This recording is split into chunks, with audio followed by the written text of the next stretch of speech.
Welcome to this podcast from Neurogastroenterology and Motility.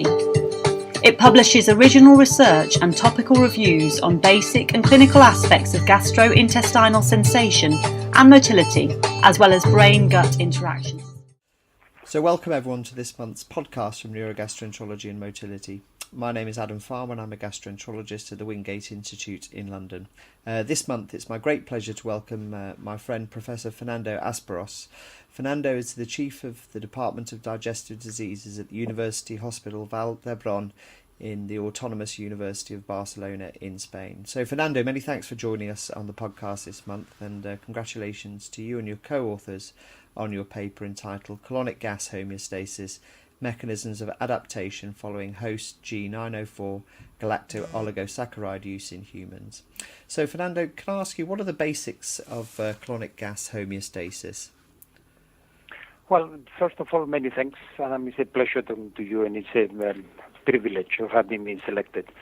The residue, most of the food that we ingest is digested and absorbed into the small bowel, and only some residues of this food passes into the colon, where it is fermented by colonic bacteria. If you want, we could even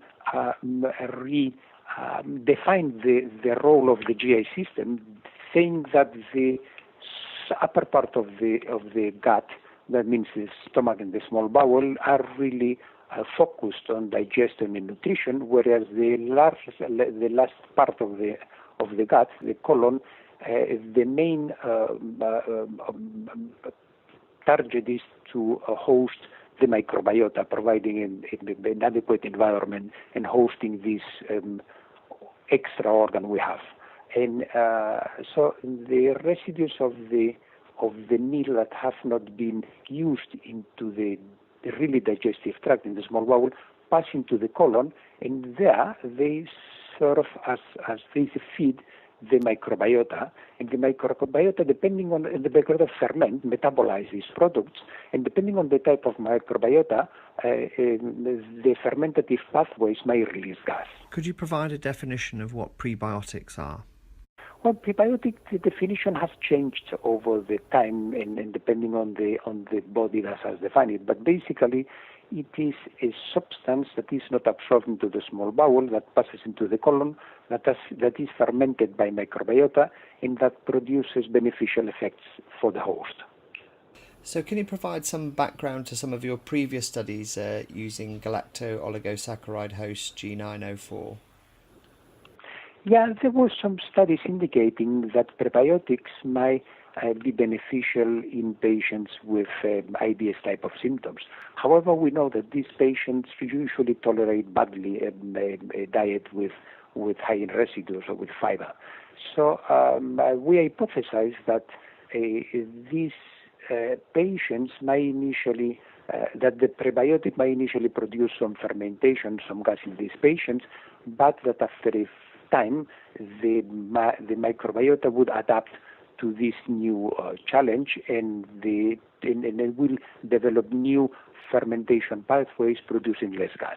And this is what we did with measure the gas production in a group of healthy subjects at the early phase, at an early phase of prebiotic administration, and after a few weeks.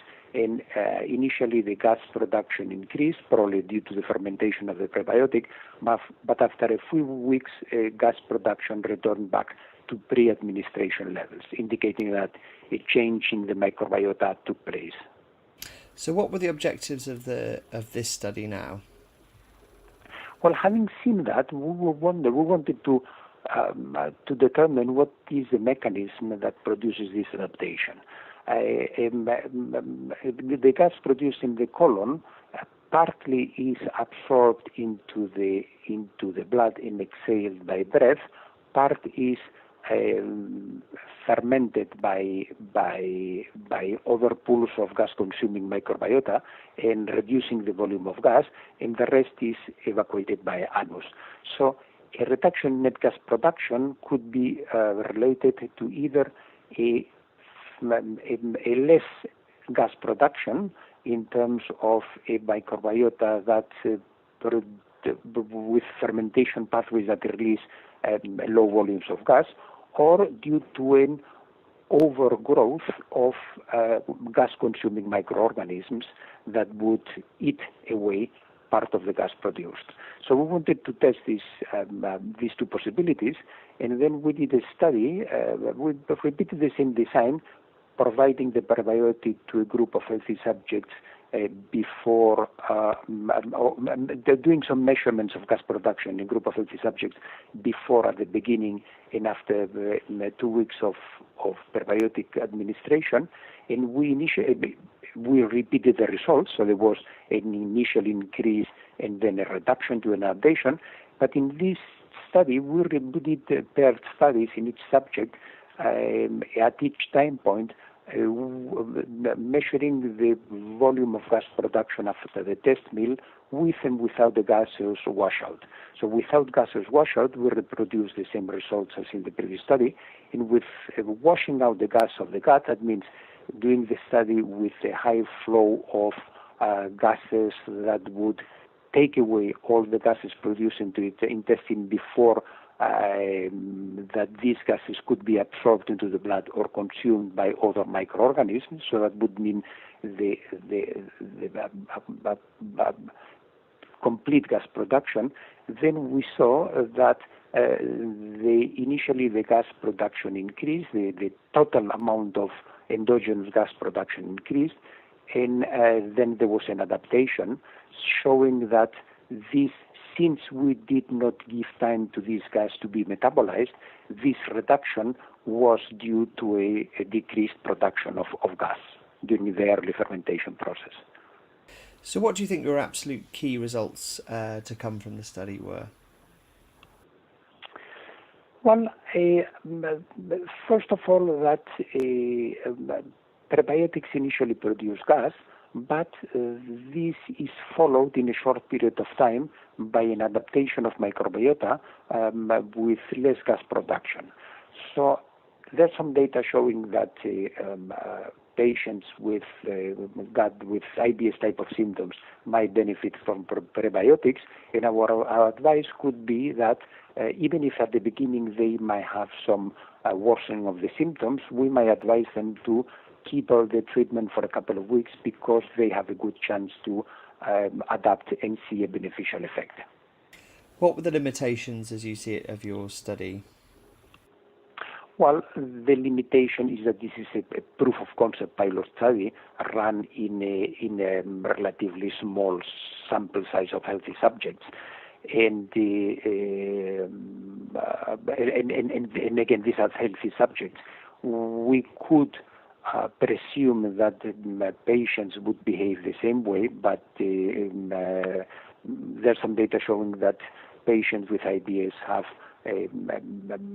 different types of microbiota, and some might not adapt. So this is something that has to be proven. So what do you think the mechanisms that have been demonstrated in your study, do you think they apply to other prebiotics and potentially to patients with functional gut symptoms?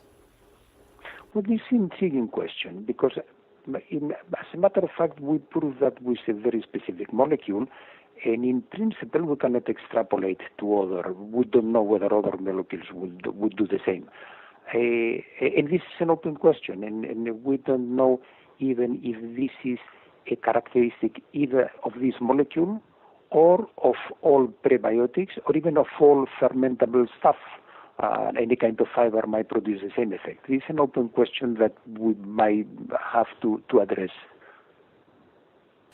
Super. So, Fernando, with that, I'd like to thank you and your co-authors for a super paper, and as well as assisting in this month's podcast, and also our listeners for tuning in.